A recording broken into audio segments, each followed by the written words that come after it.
Algún día, tras aprovechar los vientos, las olas, las mareas y la gravedad, aprovecharemos para Dios las energías del amor.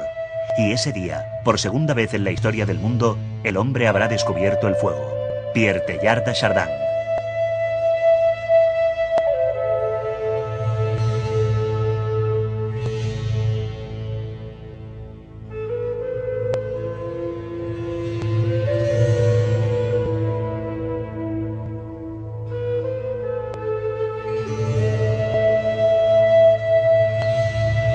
...2012... El mundo no se acaba, se transforma.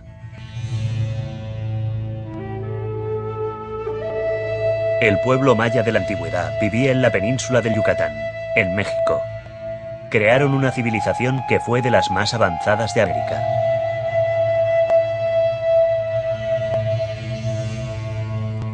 Los mayas desarrollaron un calendario que empezó hace más de 5000 años. Termina el 21 de diciembre de 2012. El fin de esta época está muy cerca.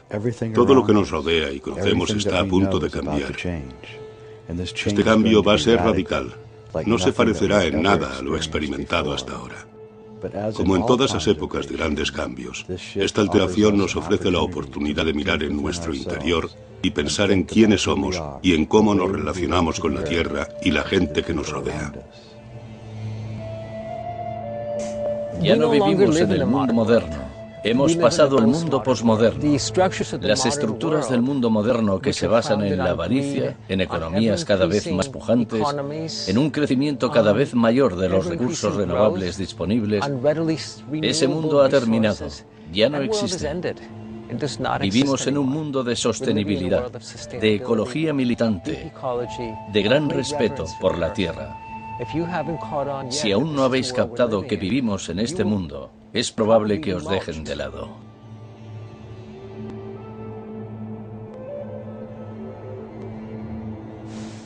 No hace tanto que empecé a preguntarme por qué había tantas cosas a mi alrededor que se debatían en el caos. Ese caos me perseguía en sueños, mientras me preguntaba qué le pasaba al mundo. Mirar donde mirara había guerras, dolor e injusticias. Debido al flujo constante de malas noticias, los periódicos y la televisión se convirtieron en una carga insoportable, por lo cual dejé de ver las noticias. Desconecté del mundo y me retiré en la belleza de la naturaleza y la paz del bosque. Mientras la humanidad se torcía hacia un futuro incierto, la naturaleza me obsesionaba cada vez más. Aquí, todo está en equilibrio. Fue en uno de esos largos retiros en las montañas cerca de mi casa que empecé a preguntarme por qué todas las personas de mi entorno hablaban del año 2012. Era casi como si estuvieran esperando que algo sucediera durante ese intervalo. Un cambio repentino en la manera de tratar al mundo y al prójimo. Me habían dicho que el calendario maya vaticinaba una especie de gran final en el solsticio de invierno de 2012. Lo que me hizo reflexionar sobre si tanto hablar del año 2012 no implicaría algo más. Por eso decidí hacer un largo viaje en coche y preguntar a amigos y a otros su opinión sobre lo que puede pasar en el mundo en 2012. Abandoné las montañas y los bosques de la bella costa del noroeste del Pacífico y me dirigí hacia el sur, a Oregón y California. Al final, acabé viajando por todos los Estados Unidos. La realidad va a toda velocidad hacia un punto omega inimaginable. El universo termina en una singularidad. Cada vez es más singular, más complejo, más único, más novedoso a medida que avanza en su existencia. Si eso es cierto, entonces representamos una especie de concresencia de intención universal. No somos meros espectadores, ni un accidente cósmico, ni un elemento secundario, ni el coro griego de una acción principal. La experiencia humana es la acción principal. Al conducir el vehículo de la historia mirando por el espejo retrovisor, nos parece que vamos de cabeza hacia una pared de ladrillos a 160 kilómetros por hora.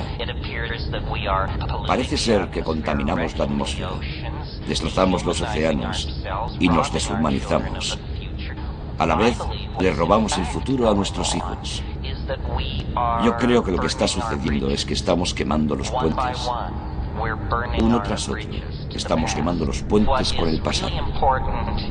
Lo realmente importante es dar valor a la experiencia personal. Desligarnos del fetichismo de los objetos de consumo, liberar la mente y dar poder a la imaginación. Entonces, creo que nos podemos sentir cómodos con lo que está sucediendo.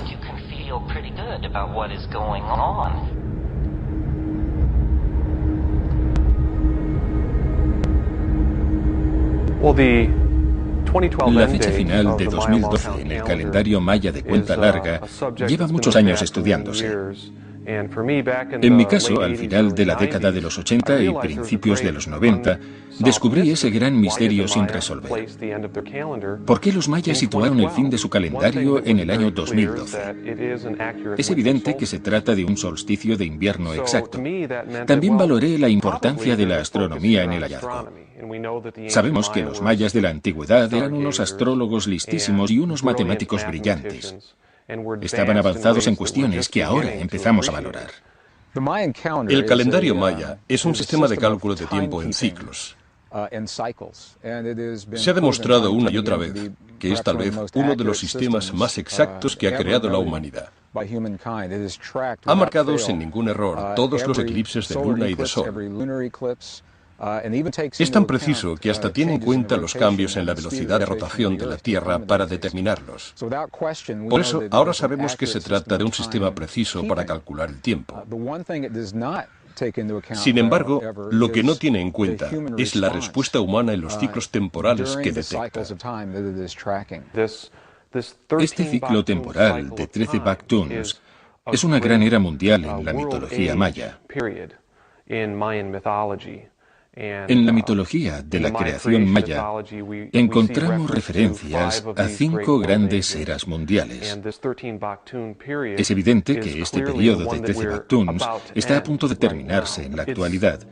Es incuestionable que el final de este gran ciclo será un momento de importancia excepcional. Lo que sabemos con certeza es que los mayas eran unos matemáticos increíbles. Eran observadores pacientes y cuidadosos de los ciclos naturales.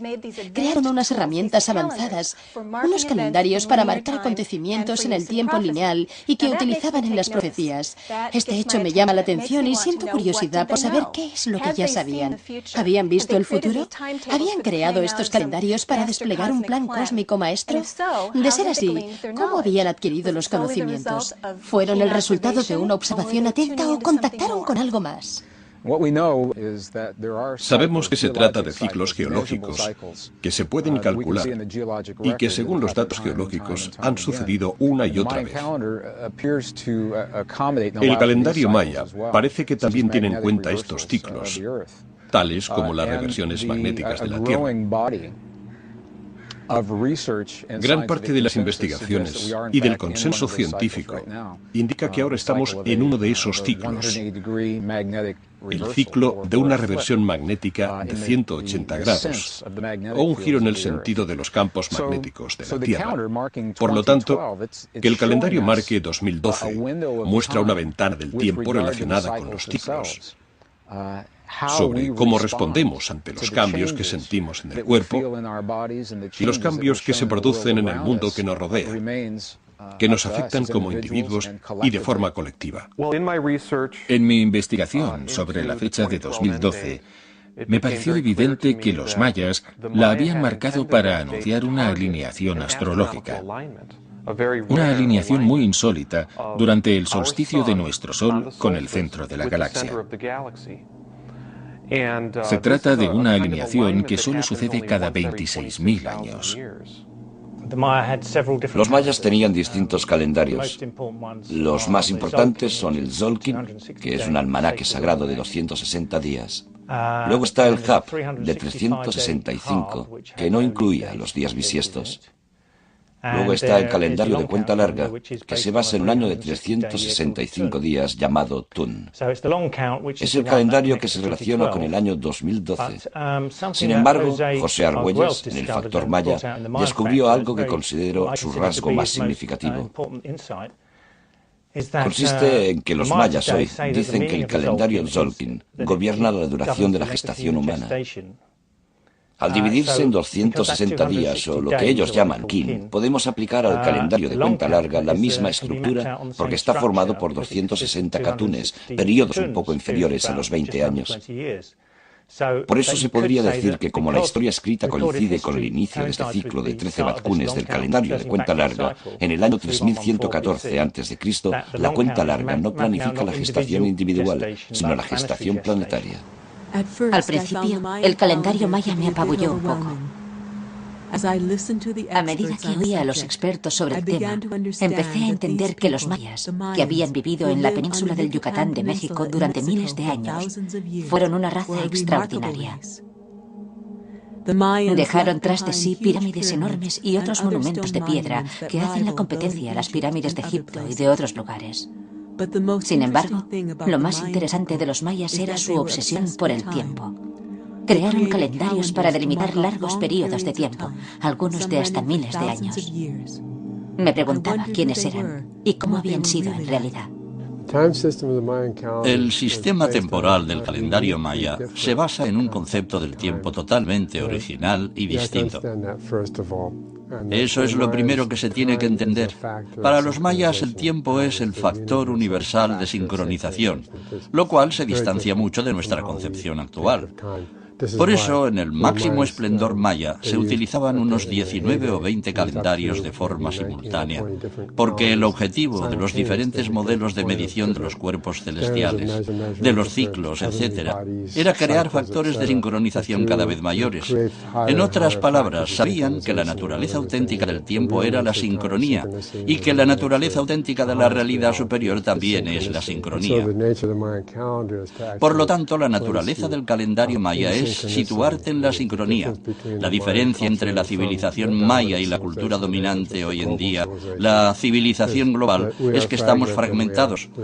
Nos alegra a la vez que nos sorprende si la sincronía nos sucede muy a menudo, mientras que para los mayas la sincronía es lo más habitual. El Popol Vuh, tal como lo conocemos hoy, se recopiló en la década de 1550. Cuenta la historia de los dos héroes gemelos y de cómo tienen que vencer a Bukub Kakish, que es el gobernador de la era mundial anterior. Es el arquetipo del egoísmo desenfrenado, el gobernador vanidoso y falso de la era mundial anterior.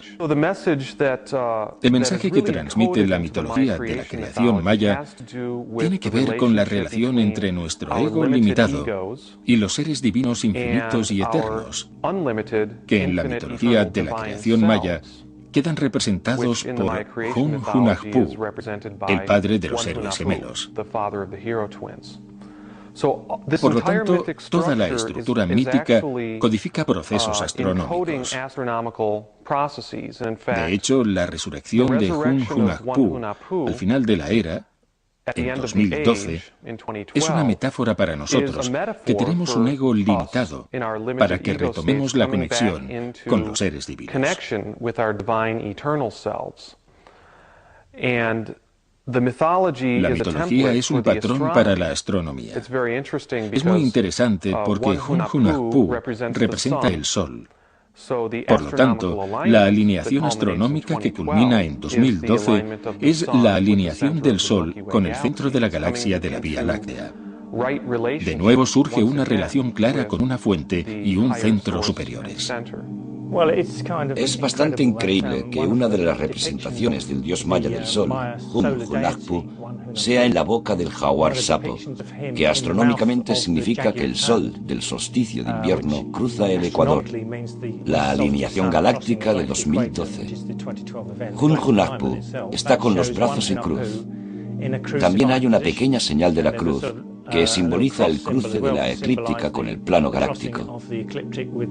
Además, El día sagrado de Jesús era el domingo. Por lo tanto, es nuestra deidad el sol, que pronto regresará, con el mismo símbolo que el de los mayas. Nuestra visión del nativo americano como un buen salvaje es muy desafortunada. Los mayas, los incas y otros pueblos de América estaban muy avanzados en las artes y las ciencias. Como todo el mundo, no eran perfectos. Pero lo que es evidente es que los mayas eran un pueblo con talento y conciencia. Es probable que el calendario de cuenta larga sea su aportación más importante al mundo. He pensado en este calendario y en la fecha final a la cual nos aproximamos rápidamente. ¿Podría ser cierta esa profecía? De serlo, ¿cuáles serán sus consecuencias? Gran parte de la investigación actual, además de mostrar que los ciclos están ocurriendo, cree firmemente que la forma en que experimentamos esos ciclos vendrá determinada por cómo respondemos a los cambios.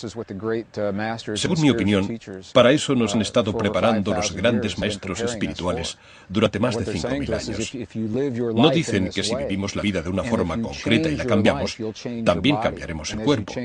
Y si cambiamos el cuerpo, cambiaremos el mundo. La física cuántica apoya firmemente esta premisa. El mundo a nuestro alrededor, lo que vemos y experimentamos, no es nada más ni nada menos que un espejo de aquello en que nos hemos convertido de forma colectiva en nuestro interior. Por lo tanto, el miedo, la rabia, el odio, la alegría, el amor, la compasión, el perdón, todo se ha reflejado y situado en estos grandes ciclos temporales.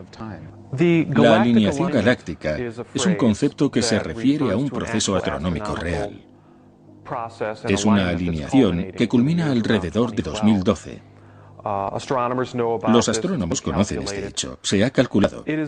Se basa en la lenta torsión de la Tierra sobre su eje, que se denomina la precesión de los equinoccios. Una torsión completa tarda 26.000 años en realizarse. En efecto, cambia nuestra orientación angular en el resto de cielo, en el resto de marco galáctico. Uno de los efectos de la precesión es que la posición del Sol en el cielo cambia lentamente. Hay distintos tipos de rayos en el universo. Algunos los causan las supernovas, otros los cuásares, otros provienen del centro de la galaxia, lo que los mayas llamaban Hunapku. Cuando hablamos del rayo de sincronización galáctico, nos referimos a un rayo que proviene del centro de la galaxia y que está controlado de forma inteligente. Por lo tanto, a este rayo corresponde el gran ciclo maya que empezó en 3113 a.C., que es cuando la Tierra entró en este rayo y ahora sale de él en 2012. Se fijaron, y eso hace que la cosmología maya sea inaudita, en que en el solsticio de diciembre el Sol se movía lentamente hacia la banda brillante de la Vía Láctea, la que, por ejemplo, si nos vamos de acampada en agosto, veremos extendiéndose sobre nuestras cabezas. La Vía Láctea tiene una parte muy brillante y ancha. Se llama el centro galáctico. Está entre las constelaciones de Sagitario y Escorpión y se puede ver a simple vista. A los mayas les parecía una parte muy interesante de la misma. El objetivo de este rayo es el de acelerar procesos, los procesos kármicos, que tienen que cumplirse. Por lo tanto, el punto máximo de este rayo será durante el 13º Baktun, que empezó hace un poco menos de 400 años. Durante esta fase, denominada clímax de la materia, se activan procesos kármicos y se crea un estado de ánimo bastante intenso de materialismo histórico, de solidificación y de movimiento de especies humanas por todo el planeta. Esto tiene el objetivo de promover un proceso de incubación. Entonces los seres humanos se sincronizan y quedan totalmente reorganizados por el mismo proceso hasta que llegan al punto máximo en que se entra en una nueva fase que empezará en 2012. Por un lado, veían la Vía Láctea como una gran diosa, la Gran Madre. Este núcleo central se consideraba el seno de la Gran Madre. Entonces, tal como ya he comentado, se fijaron en que en el solsticio de diciembre, el Sol se movía lentamente hacia el lugar de renacimiento en el cielo. Los primeros astrónomos mayas, hace 2200 años, calcularon la precisión y previeron cuándo culminaría esta alineación. La alineación del Padre Sol y la Madre Galaxia. Eso es la alineación galáctica. Según los cálculos mayas, sucede en el 21 de diciembre de 2012. Los astrónomos modernos concluyeron que ahora mismo estamos en una zona de alineación galáctica, por lo cual los cálculos mayas dan justo en el clavo. Tanto si el fin de los tiempos es en 2012 como si no, deberíamos asumir que así será, para ponernos manos a la obra. Por otro lado, no anules tus compromisos para el año 2013, porque aunque sea el fin de los tiempos, los planetas seguirán dando vueltas y más vueltas. Tenía la mente en ebullición. Las visiones de rayos galácticos y gestaciones planetarias me superaban. ¿Podía ser verdad? Los mayas habían creado un sistema para decirnos a la gente del futuro hacia dónde nos dirigíamos y la que nos iba a caer encima. El tiempo era algo tangible que podíamos estructurar. Allí a donde voy, hablo con gente que nota que está pasando algo, pero no están seguros de lo que es. El futuro sigue borroso y desenfocado para la mayoría, pero todos sentimos que algo insólito está sucediendo en el mundo. Algo raro nos está sucediendo. Como una sombra en la pared, no sabemos si es una ilusión o si es real, pero sabemos que está ahí. Como un sueño, donde las realidades se suceden, así percibimos el mundo ahora. Mientras una realidad se difumina, otra se cristaliza.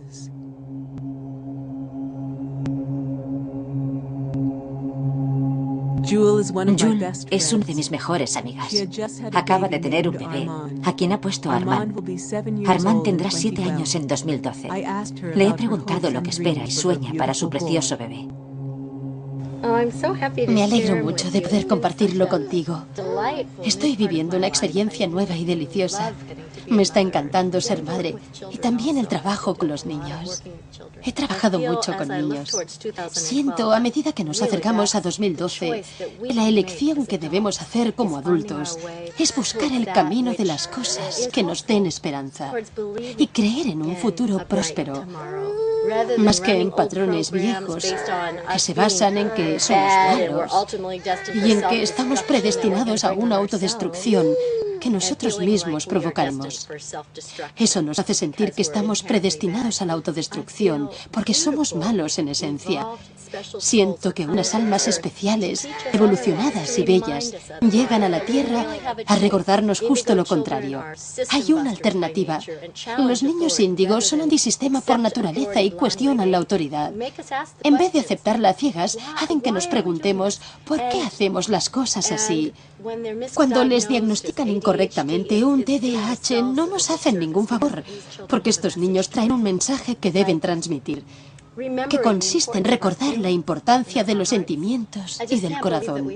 No me puedo creer que exista un Dios Padre castigador que esté listo para sabotear y hacer daño a sus hijos. Nuestras acciones dependen de nosotros. Y si expresamos gozo y gratitud por la vida que nos han dado, entonces veremos el camino. ¿Tenemos que ser un ejemplo para ellos? Armand, en 2012, ¿dónde estarás? ¿Dónde estarás? Ya tendrás 7 años. Dicen que en el futuro no nos podremos mentir, porque todo el mundo tendrá telepatía. Me inclino a creer que los niños ya nos lo enseñan, porque nos interpretan muy bien. Mientras seguía mi investigación en busca de respuestas, descubrí que los mayas no fueron los únicos que comprendieron que el mundo tiene muchas capas de realidad. No fueron los únicos antepasados que entendieron que el pasado, el futuro y el presente puede que sean una misma acción que se sucede de forma simultánea. ¿Podría ser que al final la experiencia del tiempo fuera solo una cuestión de perspectiva? En todo el planeta hay pueblos con mitos, leyendas y monumentos que nos pueden transmitir el mismo mensaje que los mayas. Creo que entendemos que este calendario nos muestra una oportunidad. Nos está diciendo, ha llegado el momento en que todos los parámetros que han contenido la conciencia humana en orden durante 25.000 años, todos esos parámetros se están desmoronando. Eran como unas ruedecitas para aprender a ir en bici, que contenían los elementos de la conciencia. Por lo tanto, las ruedecitas se caen y en esa fecha, en diciembre de 2012, a lo mejor por primera vez durante mucho tiempo, seremos más nosotros mismos de lo que lo hemos llegado a ser, sin que el magnetismo de la Tierra contenga nuestras percepciones, creencias y tendencias. Puede que tengamos una oportunidad para mostrar lo que llevamos tanto tiempo practicando y convertirnos en quienes somos. No es solo el calendario maya. Hay otros monumentos, religiones y mitos en todo el mundo que también señalan este periodo como uno de los más importantes en la historia del mundo. Eso es lo que he investigado. Me parece asombroso que el calendario maya y estos otros mitos, símbolos y monumentos transmitan cosas tan parecidas. Es lo que más me fascina de este trabajo. Los sistemas que gobiernan el microcosmos y el macrocosmos son los mismos. Por lo tanto, si entendemos el cosmos, podremos llegar a comprendernos más y a la inversa. Me ha impresionado mucho la nueva emancipación de conocimientos que ha posibilitado la red. Siempre había pensado que el cerebro global consistiría en que todos tuviéramos telepatía. Aunque lo espiritual normalmente precede a lo físico, la red ha facilitado una conexión global que no habría podido ocurrir de otro modo. Puedes dividirlo todo en dos campos, el catastrófico y el del éxtasis. Es similar al concepto cristiano de cielo e infierno, asociado al fin de los tiempos. Muchas teorías catastrofistas están mal investigadas. Se basan en información poco fiable que no se ha contrastado. Sin duda, una de las excepciones es la información sobre la cruz de Endaya. Mi interés por este tema lo suscitó el libro El misterio de las catedrales, de un autor anónimo cuyo seudónimo es Fulcanelli, que se escribió en 1926 y se publicó en París. El libro causó una gran conmoción cuando se publicó, ya que en él Fulcanelli decía que las catedrales góticas las construyeron alquimistas y constituían el mayor ejemplo de una ciencia metafísica. Como ya sabemos, las catedrales góticas constituyen uno de los edificios más asombrosos de la Tierra. Se construyeron unas 500 durante el período que va de 1150 a 1350. Los templarios podían haber construido las catedrales góticas basándose en los conocimientos adquiridos durante su incursión en Jerusalén, donde aprendieron alquimia de la Cábala y de los eruditos islámicos de la época. Sin embargo, lo que más me atrajo del libro fue que, cuando se volvió a publicar durante la década de 1950, se le había añadido un extraño capítulo. Eso me despertó la curiosidad. El capítulo se llamaba La Cruz Cíclica de Endaya. Se trataba de un extraño monumento que se erige en un patio de iglesia en Endaya, Francia, una pequeña ciudad en la frontera española con Francia. Fulcanelli dice que esta cruz la construyó un maestro masón de 33 grados. Este maestro masón tenía un conocimiento profundo del universo que transmitió en los símbolos y construcción de la cruz de Endaya.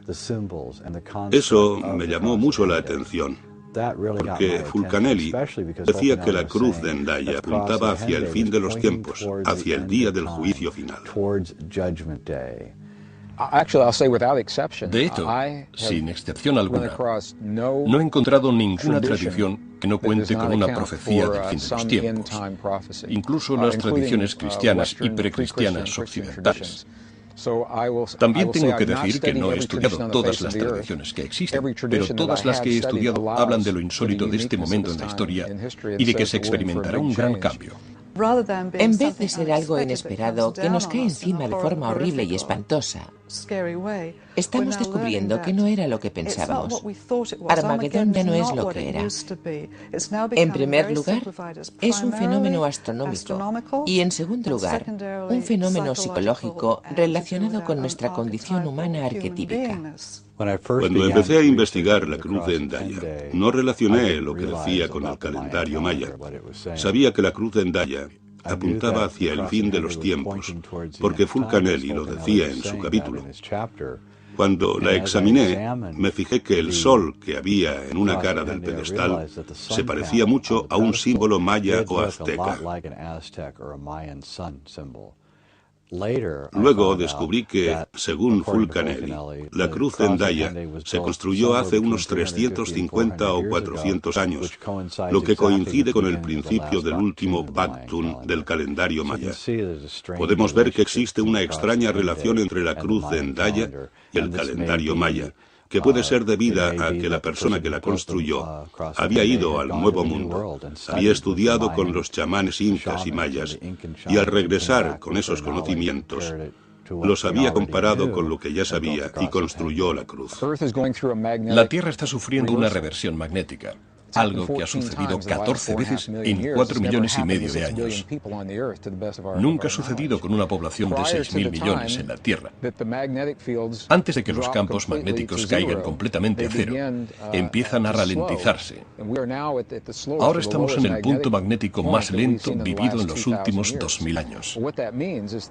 Esto significa que el escudo del campo magnético que siempre ha rodeado a la Tierra está en su punto más débil. Por lo tanto, las influencias solares son mayores. Actualmente hay unas erupciones solares sin precedentes. Plasma y partículas con muchas cargas de iones sobrecalientan la atmósfera. Como los escudos no están ahí, permiten que se descongelen los polos, por ejemplo. Sabemos que eso está sucediendo. Cuando el hielo se derrite en los polos y se disuelve en los océanos, este cambia la salinidad de los mismos y las temperaturas que regulan todos los esquemas meteorológicos. La cruz de Hendaya tiene un pedestal en la parte inferior con 4 relieves en cada cara del mismo. Sobre el pedestal hay un pilar griego y sobre el pilar se erige una cruz. En las 4 caras del pedestal hay una estrella en la cara este, una luna en la cara norte, la cara de un sol enfadado en la cara oeste, y este extraño óvalo con 4 as raras en cada cuadrante. Fijaos que la A se parece mucho al símbolo masón de la escuadra y el compás. A lo mejor, por eso Fulcanelli dice que la construyó un maestro masón. Sabemos que el Sol ya ha perdido sus polos norte y sur y han dejado de existir. El Sol tiene muchos campos magnéticos norte y sur menores, pequeños torbellinos, pero ya no existen los polos. Parece ser que otros planetas de nuestro sistema solar sufren una experiencia similar, en que los campos magnéticos disminuyen muy deprisa. Como creemos que no están habitados como el nuestro, pensamos que no tiene la misma influencia. La caída de los campos magnéticos provoca una mayor influencia solar en el planeta. Estos son los cambios físicos que observamos. Los campos magnéticos también cohesionan la conciencia. A medida que la cohesión es más y más débil, tenemos una gran oportunidad para ir más allá de las creencias contenidas firmemente durante unos 5.000 años. De lo primero en que me fijé al ver la cruz de Hendaya fue que las 3 caras, la estrella, la luna y el sol, encajan exactamente con 3 cartas que van seguidas en la baraja del tarot. La carta 17 de la baraja del tarot es la estrella, y es exactamente igual a la estrella de la cruz de Hendaya. La carta 18 de la baraja es la luna. De nuevo podemos ver que es el mismo tipo de luna. Van seguidas 17 y 18. Luego pasamos a la carta 19 del tarot y es el sol. De nuevo, el motivo de la cara del sol se parece bastante al sol de la baraja. Lo más interesante de esta relación es que la carta que les sigue es la del día del juicio final, la 20, que es lo que describe la cruz de Hendaya, el día del juicio final. Los dos elementos, los parámetros físicos y la conciencia, se solapan. Los parámetros físicos parece ser que nos dan una oportunidad para cambiar los parámetros de la conciencia. Si somos conscientes de ello, podemos utilizar la oportunidad y decir, esta es la primera vez en mucho tiempo que soy capaz de hacer algo así. ¿Qué voy a hacer? Fulcanelli pasa gran parte del capítulo del libro hablando del extraño óvalo con las 4 as raras. Cuando me fijé en ese óvalo raro, lentamente me di cuenta de que estaba refiriéndose a la precesión de los equinoccios, que es el período de tiempo que tarda la Tierra en hacer una de sus torsiones. La Tierra tarda 26.000 años en hacer una torsión. Fulcanelli quería decirnos que el alquimista antiguo, o la persona que había construido la cruz, había dividido este ciclo en 26.000 años, o este gran año, según los astrólogos, en 4 edades distintas. Estas 4 edades tenían nombres: la edad de oro, la edad de plata, la edad de bronce y la que vivimos actualmente, la edad de hierro, o como la llaman los hindúes, el Kali Yuga. Estamos sincronizados con este último ciclo, y esta sincronización galáctica está en consonancia con el ciclo Kali Yuga, según las creencias hindúes. El Kali Yuga es el 4º y último yuga, y corresponde al punto en que el karma está más pesado. La amnesia es mayor, el recuerdo es mínimo y el materialismo es más denso. Lo que llamamos historia escrita es de verdad la historia de la Edad de Hierro. También es el último ciclo del calendario maya que describe cómo hemos entrado en la historia. La historia es, en este sentido, el inicio de nuestras especies. Hemos caído en el mayor grado de materialización, la mayor densificación de tiempo. Nuestra ciencia y nuestros estudiosos ya no se preocupan por lo espiritual, únicamente por lo temporal. Solo les preocupa lo material. Esto es una señal de que estamos en la Edad de Hierro. Como los campos magnéticos contenían la conciencia unida, las cosas que no son íntegras hacen implosión y se desmoronan por su propio peso. Por lo tanto, podemos aplicar estos conocimientos a la vida personal y a la vida global. A pesar de que no sea la única excusa de lo sucedido, nos puede ayudar a enmarcar y explicar a la gente lo que está sucediendo. El pedestal representa la visión de la Tierra.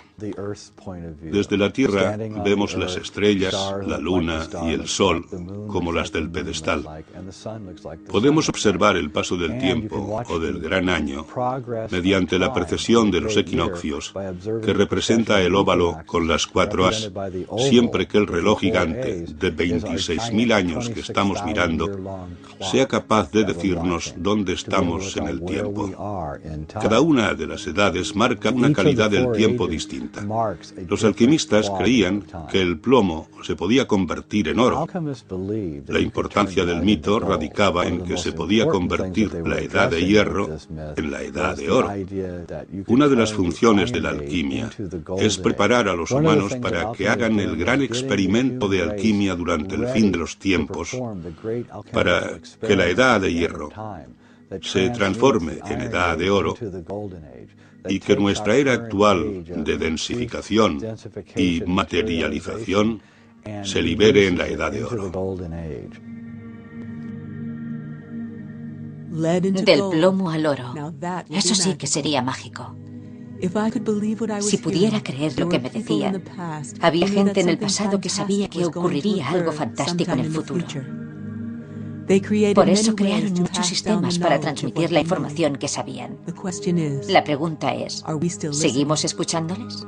¿Y si el mundo es un experimento gigantesco de alquimia y Dios es el alquimista? A lo mejor solo tiene que zarandear la botella de nuestra realidad y todo cambiará al instante.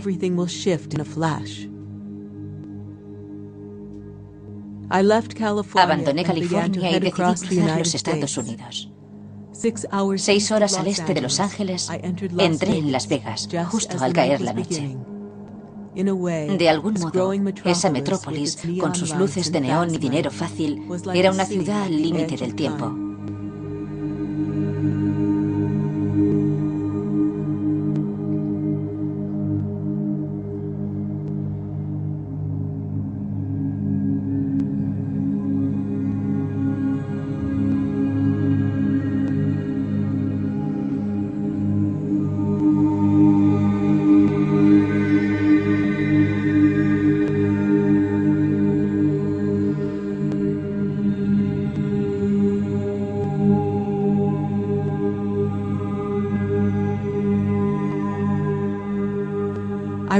Reflexioné sobre la forma en que los humanos parecemos ser capaces de crear la propia realidad y me pregunté por qué nos habíamos hecho tan mala jugada.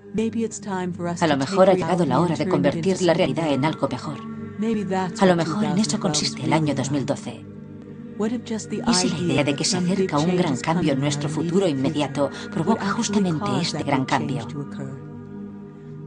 La razón por la cual habría un gran cambio es porque creemos que debiera de haberlo. El poder de las creencias es tan fuerte que puede hacer cambiar la realidad por sí solo. A lo mejor este es el secreto de la alquimia. A lo mejor el plomo se podía convertir en oro porque los alquimistas creían que podían convertirlo. Nuestros pensamientos son tan poderosos. ¿Es la realidad tan simple?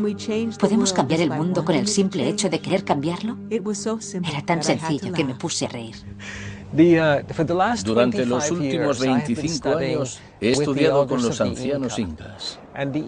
Los incas son uno de los últimos pueblos indígenas de América que han preservado intacta la tradición de la profecía, así como los procesos que nos permiten hacer un salto cuántico hacia lo que nos estamos convirtiendo. Los incas, los hopis y los mayas descienden de los mismos pueblos que cruzaron el estrecho de Bering hace 30.000 años y que originariamente provenían de la gran cordillera del Himalaya.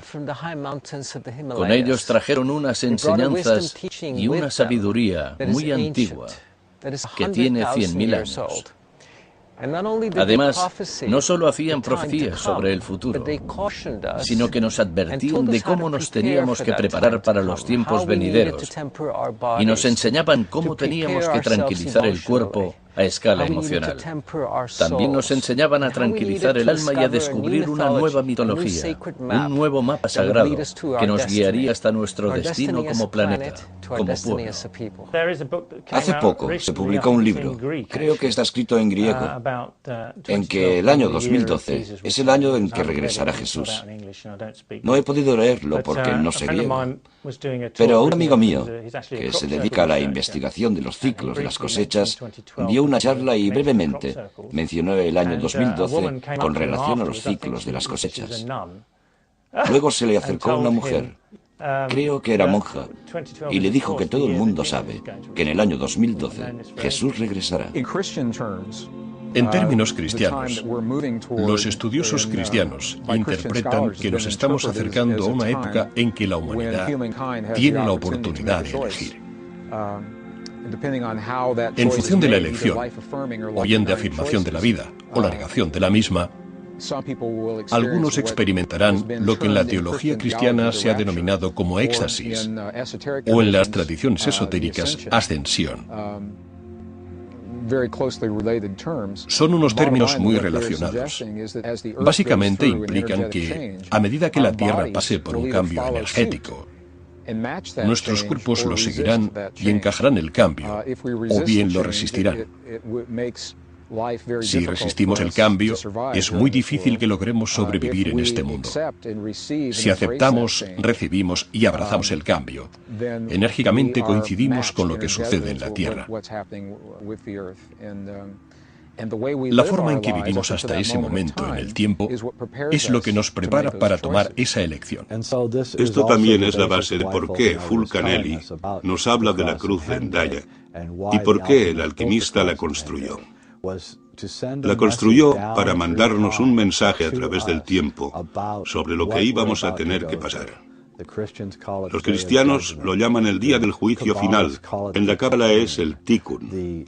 Los incas dicen que es el surgimiento del Homo luminoso y los mayas lo marcan con el fin de su calendario. Por lo tanto, en todo el mundo encontramos estas tradiciones que marcan este periodo de tiempo a su manera, con su cultura, sus símbolos propios y su lenguaje. A medida que desciframos esos símbolos y esos monumentos y aprendemos a hablar el lenguaje de la antigüedad, podemos entender lo que intentaban transmitirnos. Lo más importante que intentaban decirnos es que el tiempo llegaría a su fin. El grueso de profecías mundiales, desde la Gran Pirámide hasta la Biblia, pasando por los babilonios, los aztecas, los mayas, los hopis, se puede resumir en una sola. Todas esas culturas hablaban de los sucesos de una conmoción futura, cada una con su estilo. Pero cuando los interpretas todos y te quedas con la esencia, todos dicen lo mismo. Solo hay una profecía. Las profecías de los incas son algunas de las muchas que existen en América. Son muy claras sobre nuestra forma de vivir en una época de gran agitación.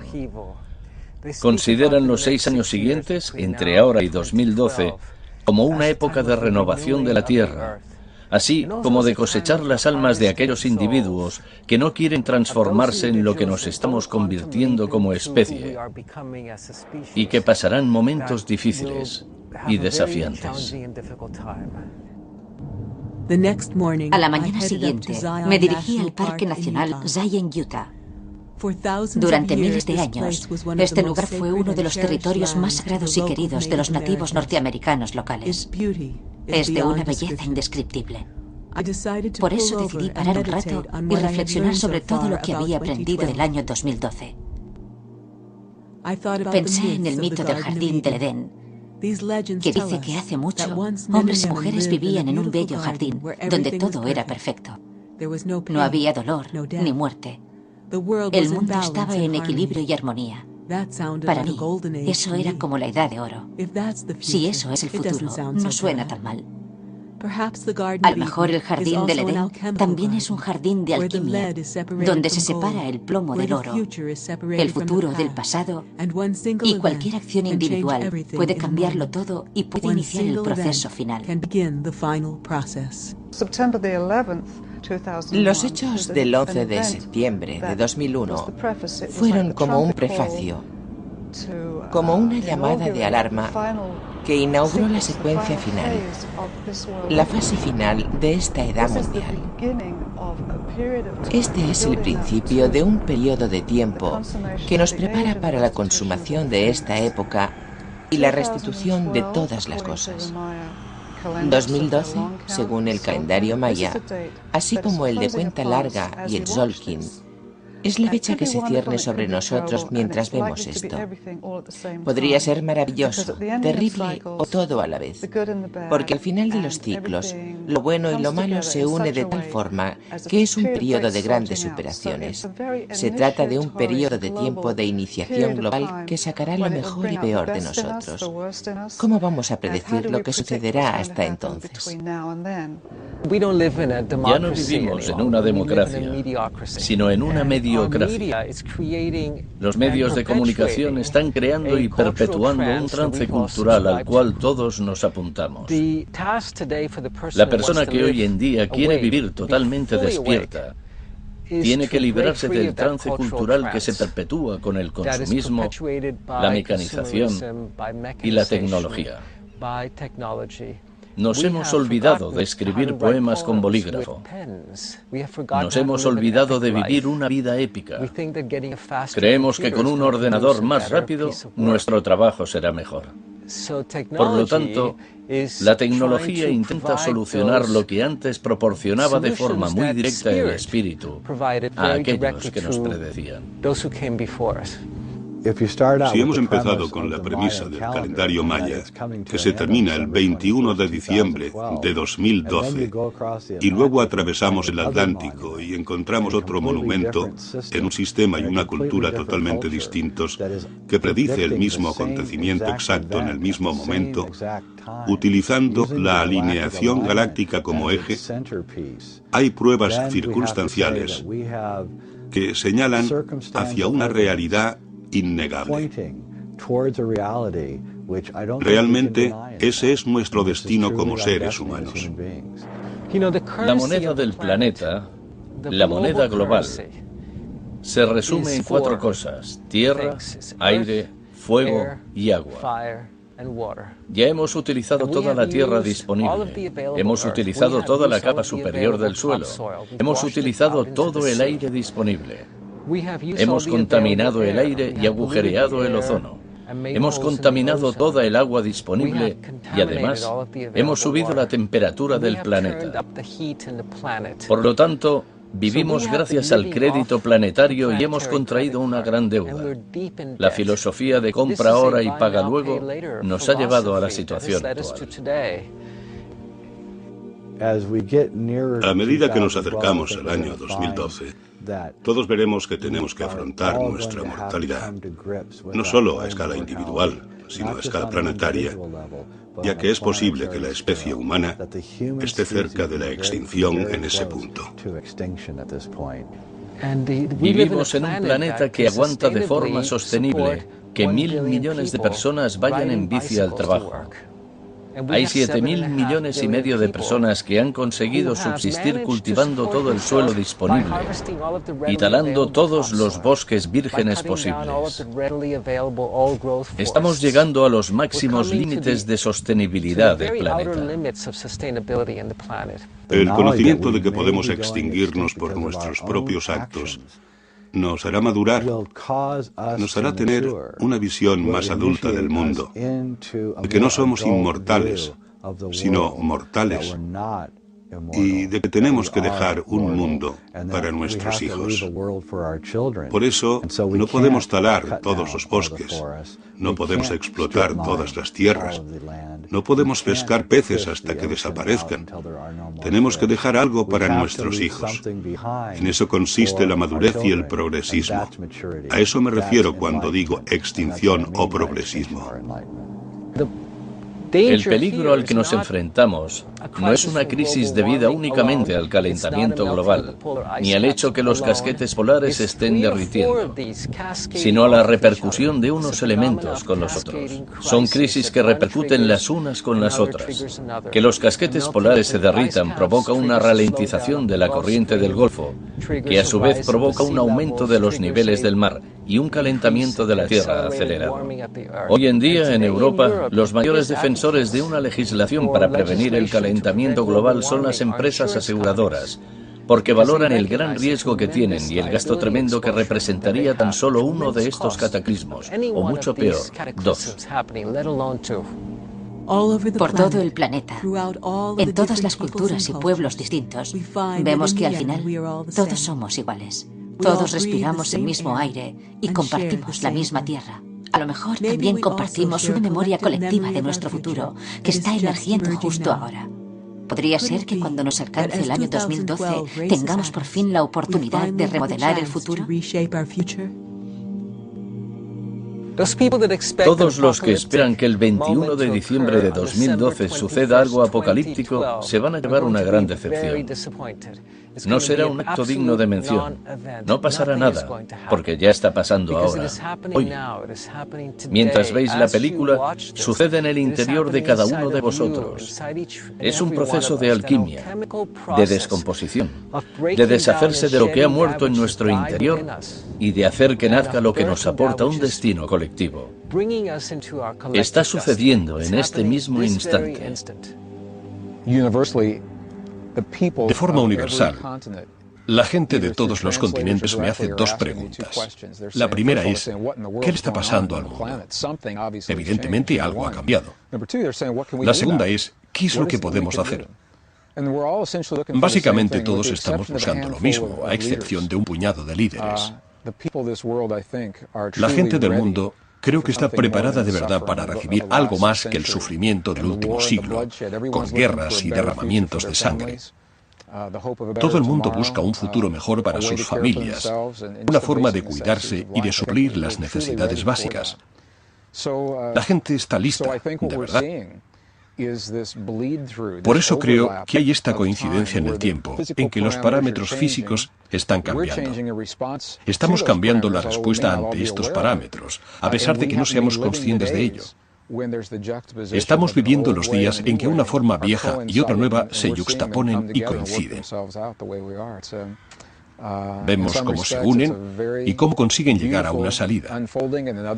En algunos aspectos es un despliegue bonito, en otros puede ser doloroso.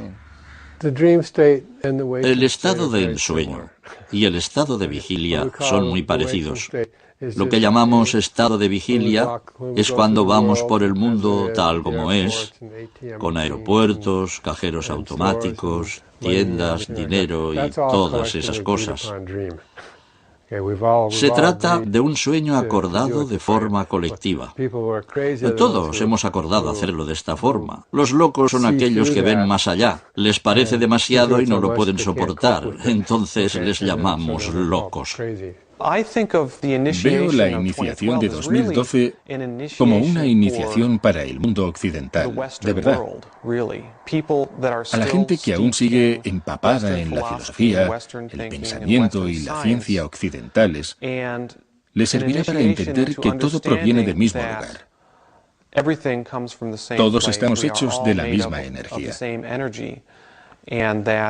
Y eso se puede aplicar a nuestras experiencias individuales, por lo cual podemos enfocar la vida con una certeza espiritual e intelectual basada en la experiencia directa. Cuando recuperamos los textos antiguos, vemos que durante los últimos 5.000 años la transmisión de sabiduría de los que nos han precedido nos ha dejado instrucciones para ayudarnos durante este periodo en el tiempo. Casi de forma universal, nuestros antecesores conocían esta convergencia de ciclos. En el lenguaje de su época decían, si eres capaz de hacer esto en la vida, cambiará tu cuerpo. Y al cambiar el cuerpo, te podrás adaptar a los cambios de la Tierra. Porque al final los cuerpos están hechos del mismo material que la Tierra. Y lo que pasa en la Tierra repercute en ellos. El magnetismo que afecta a la Tierra también afecta al cuerpo. Cuando sufrimos una crisis grave, nos desmoronamos. En el chamanismo se conoce como desarticulación. Puede ser una experiencia de iniciación individual por la que pasa el chamán, un acontecimiento que dé un vuelco en la vida de alguien, o puede ser una angustia universal en que el mundo está en confusión y todo es insostenible. Esta es la naturaleza de la angustia universal. Todo es insostenible por la falta de recursos. En ese momento tan cargado es cuando aparece lo trascendente, ese algo que soluciona y armoniza las cosas. A medida que nos acercamos al final del calendario maya, al fin de los tiempos según la cruz de Endaya, vamos a realizar un giro consciente, porque la historia es una iniciación. Es como decir que del caos final se obtiene la sincronía. Actualmente esto se aprende en el conjunto de Mandelbrot y en la física cuántica.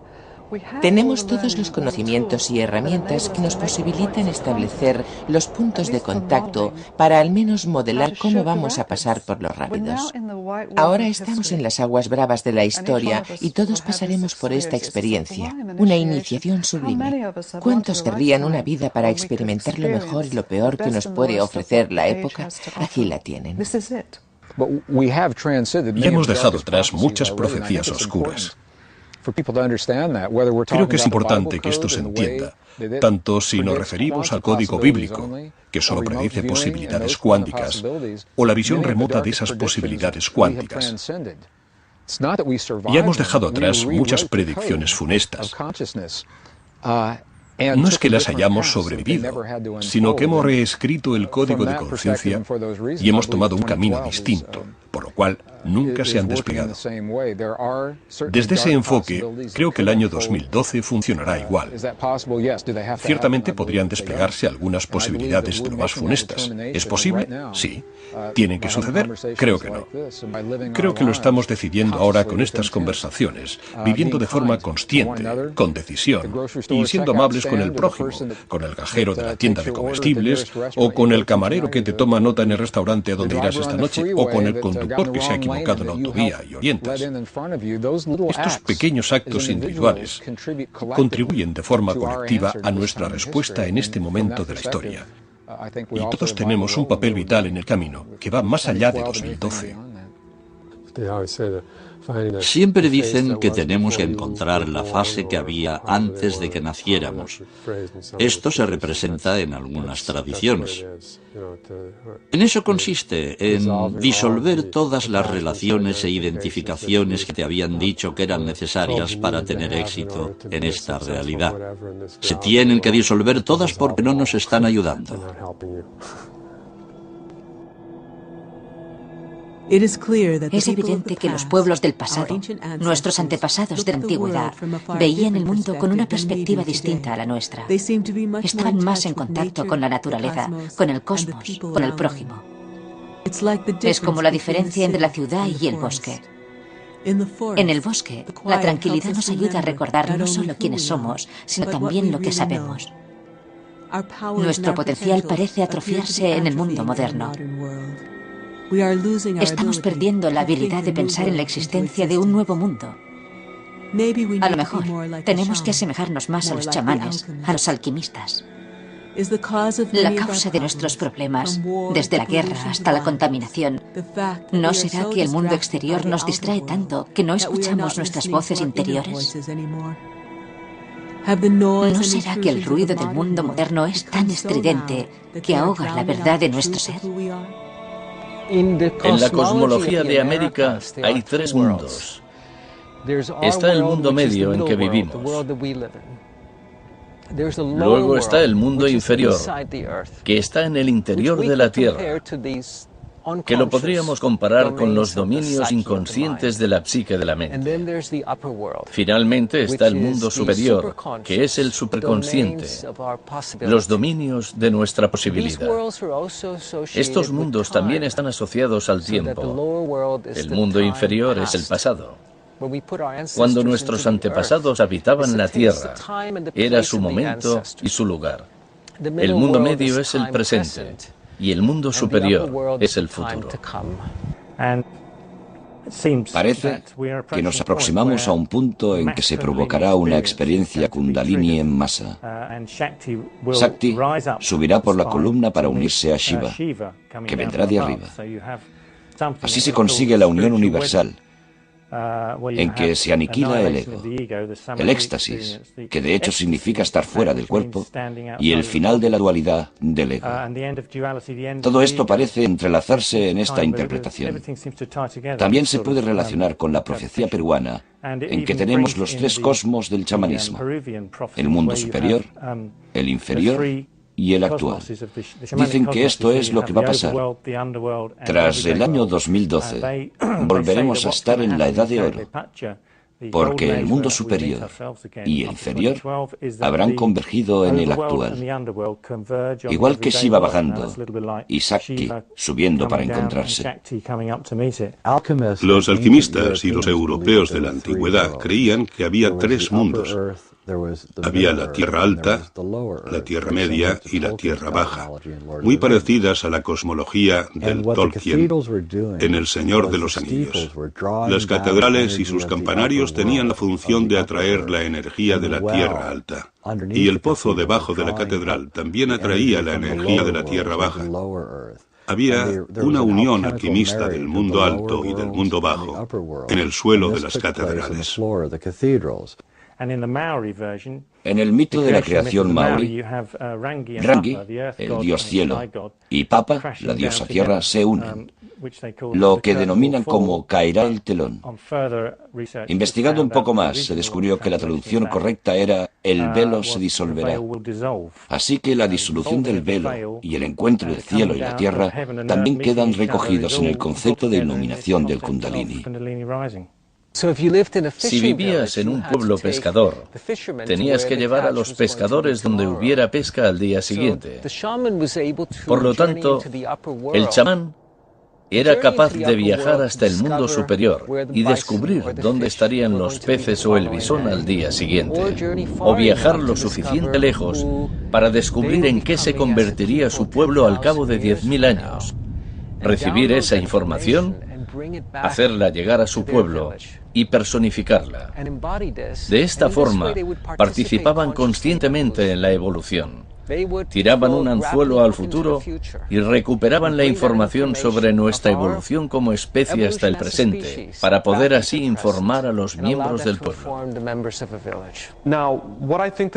En relación a la alineación galáctica de 2012, creo que cuando nos alineemos con el centro galáctico, será como si equilibráramos las fuerzas positivas y negativas. Cuando esto suceda, estimulará el movimiento superior de la energía Kundalini. Es el Shakti divino, la energía de la diosa que fluye por nosotros para transformarnos la conciencia. El mundo superior e inferior que se abrazan en el mundo medio. La unión de las energías masculinas y femeninas, Shiva y Shakti. La unión sagrada. ¿No sería bonito? Hombres y mujeres que se quisieran y respetaran de verdad. Esta idea podría cambiar el mundo. A medida que seguía meditando sobre el mensaje de 2012, me preguntaba si habría habido otros grandes pensadores que hubieran reflexionado sobre el dilema del mundo moderno. ¿Habría otros filósofos o líderes espirituales que pudieran contestar mis múltiples preguntas? Fue entonces cuando descubrí las palabras de un sencillo cura católico que vivió en Francia a principios del siglo XX. Le llamaban Teilhard de Chardin. El padre de Chardin había reflexionado mucho sobre lo que estaba pasando y hacia dónde nos dirigíamos. El místico cristiano Teilhard de Chardin escribió hace bastante tiempo que una angustia universal la puede provocar cualquier cosa. Es una cuestión de escala. Puede ser una guerra mundial, una tragedia personal, entre clanes, culturas o países. Sin embargo, una angustia universal de la magnitud de la que estamos a punto de experimentar solo se puede imaginar. No queremos dilucidar cómo será, pero cuando esto sucede, dice, los arquetipos de totalidad se liberan de la mente profunda colectiva para reconstelar los fragmentos de lo que está pasando en una totalidad. Desjardins era paleontólogo y cura jesuita. Intentó lo que nos parece imposible, combinar la arqueología con el catolicismo. De algún modo formuló el principio de complejidad-conciencia, en que, a medida que el cerebro es más complejo, la humanidad se dirige a un punto en que de golpe se relaciona telepáticamente. La naturaleza de los sistemas de vida en la Tierra, dominados por la civilización humana, al haber entrado en esta fase global, han acelerado los sistemas de la biosfera hasta tal grado que dentro de poco se podría predecir que la biosfera tendrá que cambiar su naturaleza. Estaríamos entrando en un estado en que el dominio humano de la biosfera y las alteraciones causadas por el dominio humano de la misma representarían entrar en un cambio de fase. ¿Cómo sería esta nueva fase? Se decidió que esta nueva fase sería la noosfera, que la Tierra adquiriría su mente consciente. La mente consciente de la Tierra es una función de las especies humanas que entran en un estado radicalmente alterado de consciencia sin ego, en que se normalizan los procesos paranormales y parapsicológicos. La unificación de la mente de la Tierra es, de hecho, la unificación telepática de la mente humana. porque los humanos están dispersos por toda la Tierra. La unificación telepática es lo que crea la noosfera, pero esta unificación no puede desarrollarse si no se cultivan los estados no relacionados con el yo. Mediante esta teoría de complejidad-conciencia, nos estamos acercando a un nivel crítico en que los componentes pierden su individualidad, o yo, y constituyen elementos de un ser mayor. A escala personal, eso significaría la comunicación telepática entre la gente. El padre de Chardin predijo que la raza humana cambiaría de golpe. Dijo que había una esfera mental invisible de pura conciencia que rodearía y cubriría la Tierra en el fin de los tiempos y que eso nos haría telepáticos. Cuando este acontecimiento ocurriera, cuando todo el mundo conociera los pensamientos del resto, ya no viviríamos en un mundo de mentiras ni de engaños. Puede que el trabajo de los chamanes, sacerdotes y alquimistas fuera ayudarnos a prepararnos para este acontecimiento telepático que ocurriría en el fin de los tiempos. Me ha interesado mucho ver cómo la gnosis galáctica, digámosla así, estaba presente ya en los inicios de la historia de la Tierra, hasta Egipto y el mismo vedismo antiguo, y cómo el núcleo de gnosis galáctica se transformó y extendió por Europa. Parece ser que las sociedades secretas se ocuparon de conservar este conocimiento, a pesar de que el mundo sufriera una disminución de conciencia. En Europa, los alquimistas fueron quienes entendieron la naturaleza de las plantas que se cultivaban en Europa. Comprendieron el poder de los minerales, de la transmutación humana. Por tanto, el estudio de la alquimia se corresponde con el estudio del chamanismo. Es una forma peculiar europea de chamanismo, pero sigue la tradición chamánica. Las sociedades secretas se comprometieron en conservar la gnosis galáctica antigua, y vemos cómo filtraron ese conocimiento en las enseñanzas europeas de la alquimia y hasta en el mismo simbolismo del tarot. También en la Edad Media, la iconografía cristiana conservó algunos símbolos de naturaleza universal tradicional y los plasmó, por ejemplo, en la Catedral de Chartres o en otras catedrales de la Francia medieval. Por lo tanto, podemos ver que los masones tenían muchísimos conocimientos sobre el universo. A medida que avanzaba en mi viaje por el continente de los Estados Unidos y conocía a gente que vivía en este territorio, empecé a pensar en nuestros padres fundadores. ¿Quiénes eran esos hombres? ¿Qué les llevó a rebelarse contra el mayor poder de la Tierra en esa época? ¿Qué les llevó a crear un país independiente, libre de Inglaterra?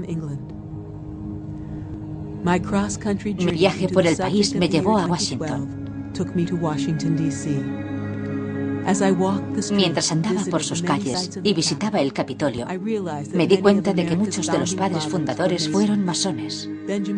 Benjamin Franklin y George Washington fueron francmasones. Visité el Capitolio y otros monumentos. Finalicé mi visita por Washington en el Museo Masón George Washington, cerca de Alexandria, Virginia.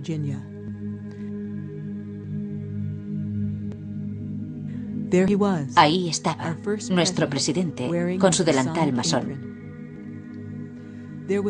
Tenía el símbolo de la escuadra y el compás, parecido a las extrañas as de la cruz de Hendaya. Me preguntaba qué relación tendría todo esto. Conduciendo desde Washington, me dirigí hacia el sur, con su clima más cálido. Empezó a llover cuando llegué al pequeño pueblo de Elberton, en Georgia.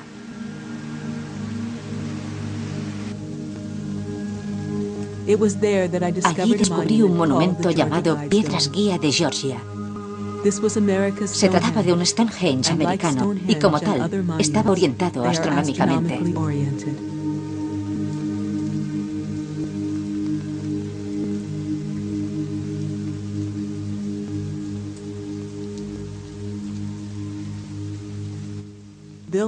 En un pequeño llano, cerca de las montañas Apalaches de Georgia, se erigen estas losas enormes de granito.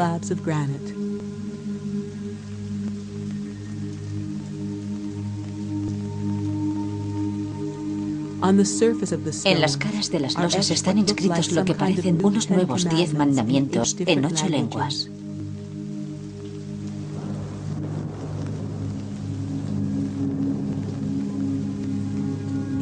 Inglés, árabe, chino, hebreo,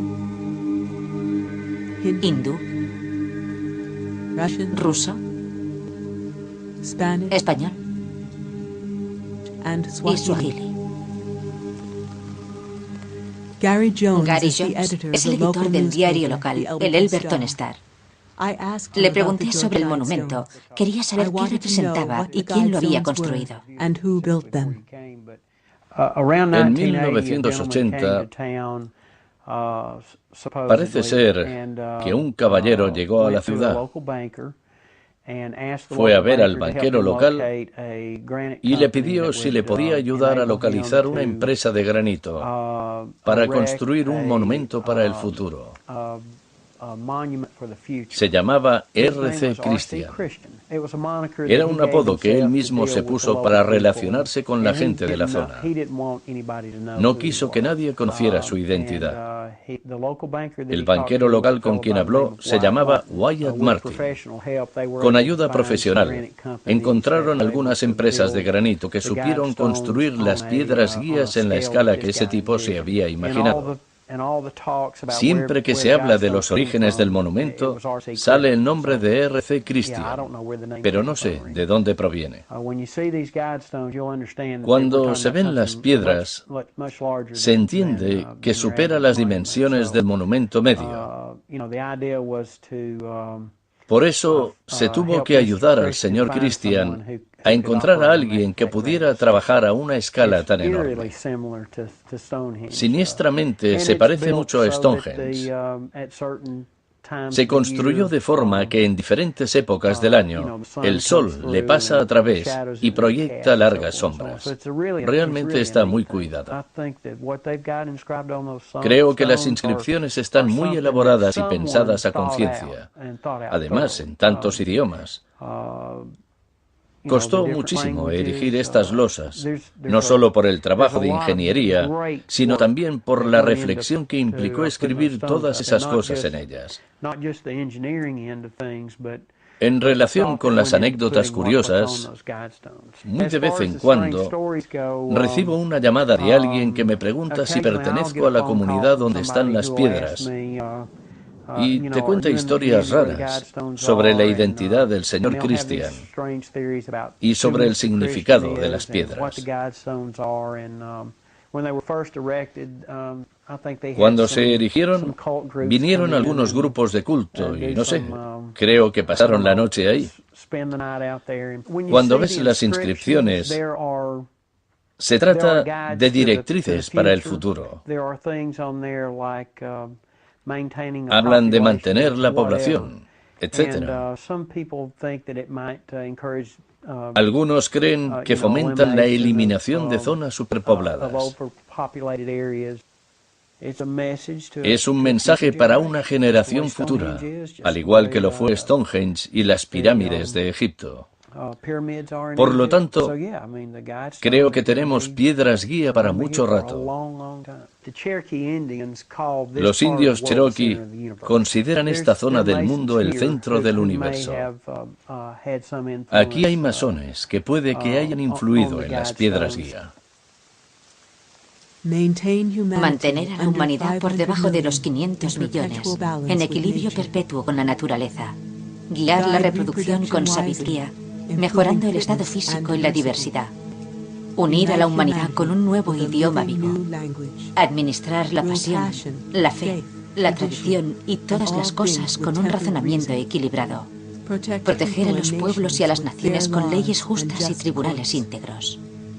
Dejar que todas las naciones se gobiernen internamente y que las disputas externas las resuelva un tribunal internacional. Eliminar leyes mezquinas y agentes inútiles. Equilibrar los derechos personales con las obligaciones sociales. Premiar la verdad, la belleza, el amor, en busca de la armonía con el infinito. No ser un cáncer para la Tierra. Dejar espacio para la naturaleza. Dejar espacio para la naturaleza.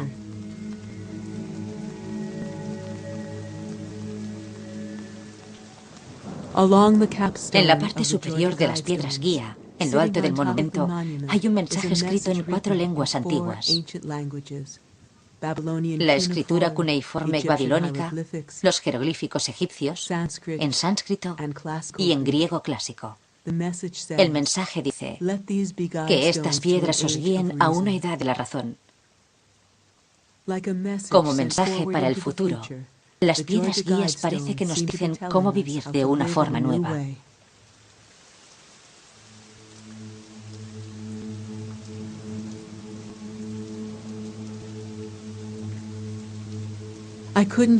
No me podía quitar de la cabeza la extraña historia de las piedras guía de Georgia. Su mensaje me perseguía. Sentía curiosidad por el extraño caballero, R.C. Christian, que las había construido. ¿Por qué había permanecido en el anonimato? ¿R.C. Christian era alquimista o masón? A lo mejor existe un orden de gente espiritual que aún vive entre nosotros. No sé, una especie de chamanes o alquimistas. Puede que se parezcan a nosotros físicamente, pero que sean más conscientes que nosotros, porque conocen el futuro y conservan poderes secretos mentales que nosotros hemos perdido. En el viaje de vuelta por los Estados Unidos, me detuve en el aeropuerto de Denver para quedar con un amigo. Como tenía una hora libre, me paseé por el aeropuerto. En bastantes sitios, descubrí que habían pintado unos grandes murales. Estos murales son espectaculares y me impresionó su arte y sus mensajes conmovedores.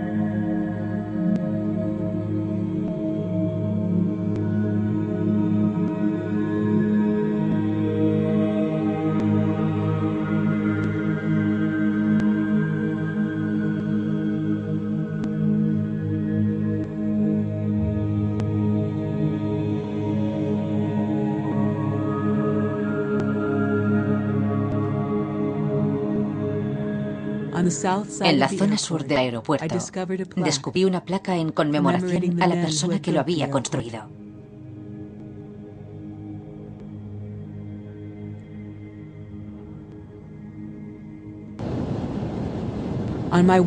Saliendo de Denver, tuve la gran suerte de encontrarme con 3 ancianos incas. Habían viajado desde las montañas de Perú para contar al mundo la leyenda de Pachacutí y de su profecía sobre el fin de los tiempos, que me dijeron que ocurriría sobre el año 2012.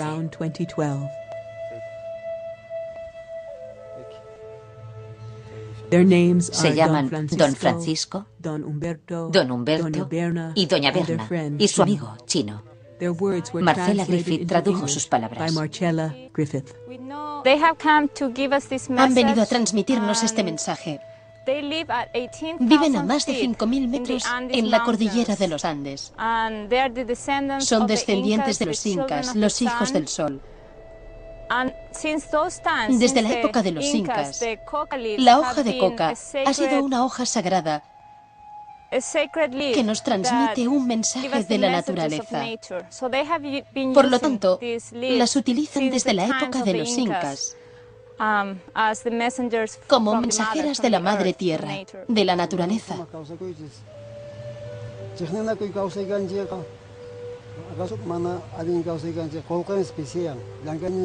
Don Humberto dice que en esta vida tenemos que compartir y vivir en comunidad, sin celos ni competiciones, sino unidos y compartiendo.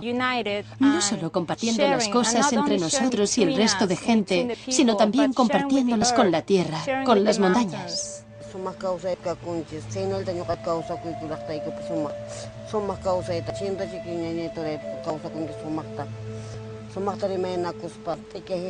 Doña Bernardina está de acuerdo en que debemos vivir en comunidad, como una familia que vive en una casa y comparte las cosas.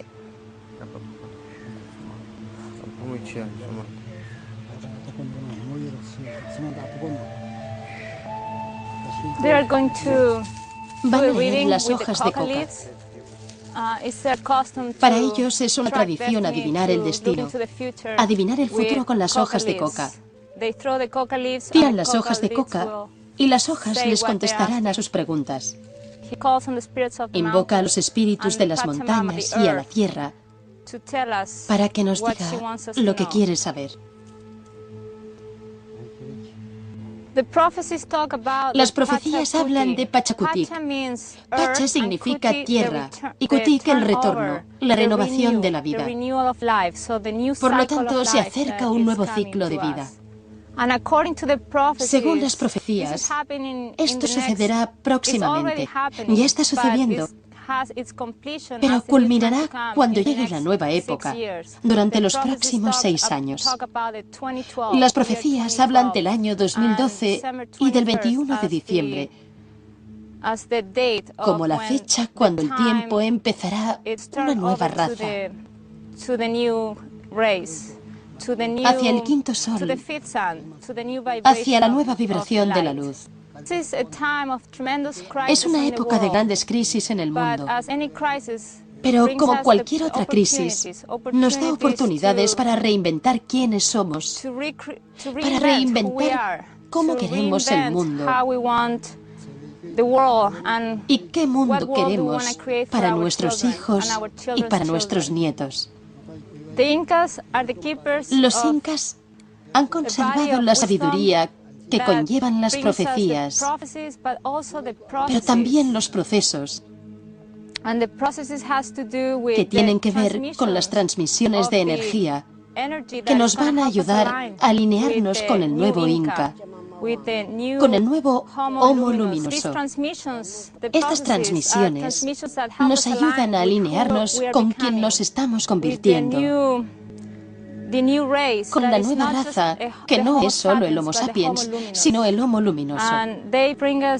Nos dan el don de estas transmisiones de energía que nos alinean con el nuevo humano, que es el Homo Luminoso.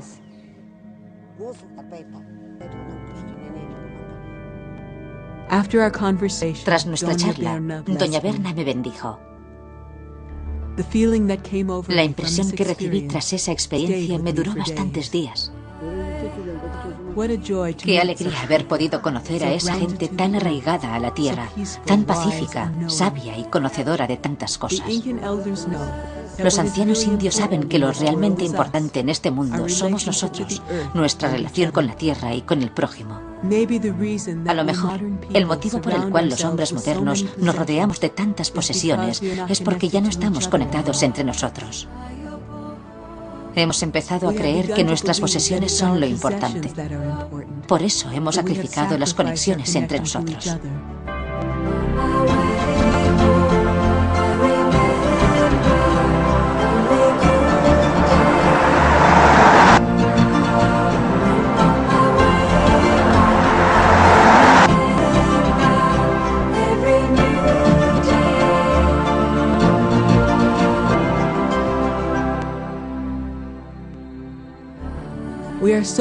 Tenemos tanto miedo de perder nuestras posesiones que intentamos protegerlas con muros, ejércitos y policías. Ya no tenemos tiempo para lo importante. A lo mejor por eso parece que el tiempo se acelere ante nosotros. Ya no tenemos tiempo para querernos. Ya no tenemos tiempo para la calma. A lo mejor lo que los incas, los mayas, los alquimistas, los chamanes, los yogis y los sacerdotes están haciendo es enseñarnos a vivir. Tienen un mensaje que no podemos desdeñar.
He pensado en el Apocalipsis, que es la versión cristiana del fin de los tiempos. Me he dado cuenta de que cada uno tiene su propio Apocalipsis independiente. Algún día, todos y cada uno de nosotros tendremos que afrontar nuestro propio fin de los tiempos. ¿Será eso lo que la gente de la antigüedad también quería transmitirnos? No solo nos describían el fin del mundo, sino nuestro fin como personas.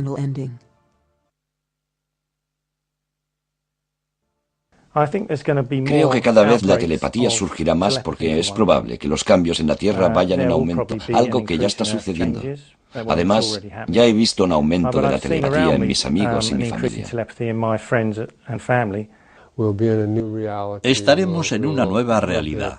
Viviremos un proceso en que experimentaremos el principio de la noosfera, la mente telepática de la Tierra. Hay un ciclo de engranaje hasta la próxima estabilización.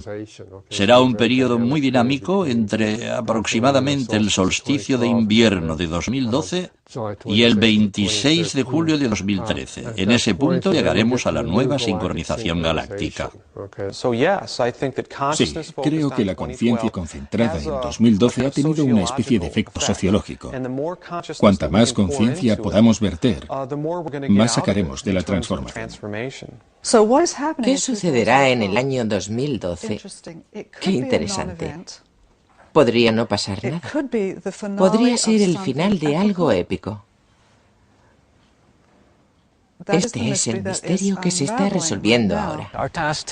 Nuestra tarea actual consiste en viajar por las líneas del tiempo hacia el futuro e invitar al futuro a tirar hacia atrás, como la mano de un gigante, y nos dé un empujón hacia el mejor futuro posible, que no necesariamente será el más probable.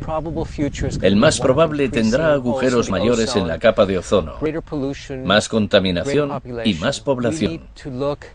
Tenemos que aspirar al mejor futuro posible, no al más probable, por muy improbable que parezca. Hay un grupo de ancianos incas, mayas y hopis que se sientan a meditar y que resiguen la línea temporal del planeta para buscar el mejor futuro posible para sus nietos. El mundo que queremos que hereden nuestros hijos. No un mundo probable, sino posible. Nuestra oración para el 2012 invitaría a los espectadores a vivir plenamente, a conciencia, siendo amables con el prójimo y preguntándose cómo pueden dar el mayor servicio todos los días de su vida. ¿Qué pueden hacer para mejorar el mundo? Vayan a donde vayan, ¿cómo pueden mejorar el lugar donde estaban? Al hacerlo de forma individual, en los sitios o con el prójimo, nos convertimos en personas mejores, que viven siguiendo este código de conducta. En virtud de esto, creamos un mundo mejor. Así, todos compartiremos una oración colectiva que diga que 2012 es el camino hacia la oportunidad. Cógela y aprovéchala.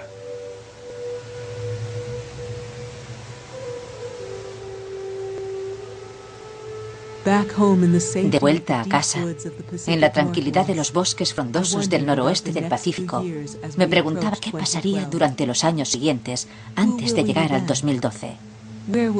¿Quién seremos entonces? ¿Hacia dónde nos dirigiremos? ¿Nos daremos cuenta de que tenemos en nuestras manos cómo queremos que sea el futuro? De ser así, ¿qué futuro elegiremos?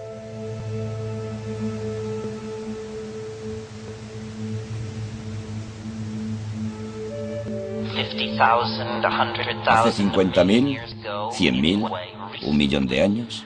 Bueno, hace poco se entrecruzó la cultura, la creación de herramientas, la creación de mitos, la danza, la poesía, la canción y el cuento. Esto creó el escenario que dio pie a la historia, el proceso increíblemente insólito que se consume a sí mismo y que ha durado los últimos 20.000 o 15.000 años.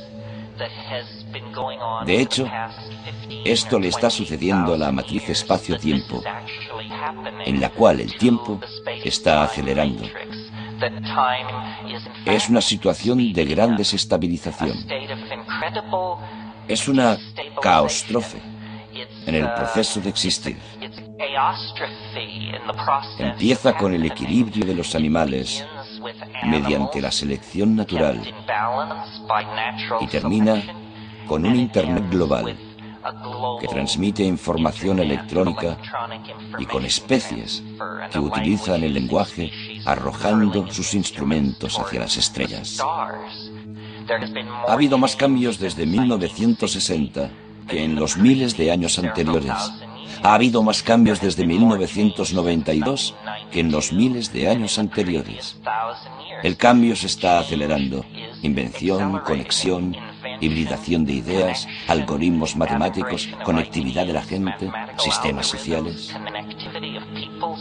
Todo se está acelerando de forma violenta. Eso es lo que hace la historia tan interesante. Es como un tren de mercancías descontrolado en una noche de tormenta. Por lo tanto, la historia se está terminando. La historia es un proceso de gestación, es como una metamorfosis, es un episodio en la vida de las especies, es un periodo de alto riesgo, es la transformación que sufre la mariposa en el capullo o el bebé en el seno materno. Es un proceso de gestación en que una forma de vida se transforma en otra. Es un viaje hacia la presencia de la mente gigante, en que la Tierra es un todo coherente. Es un ser con intenciones, que siente y piensa. Lo que debemos hacer, creo, es ver nuestro futuro en la imaginación. Catalizar la imaginación y formar relaciones simbióticas con las plantas, así como reafirmar los valores arcaicos y expandir la buena noticia de que lo que está descontrolado, pero de hecho está muriendo, es un mundo que era demasiado pesado con su orgullo desmedido, demasiado estirado con su sistema de valores falsos y demasiado deshumanizado para preocuparse por lo que le pasaba a sus propios hijos.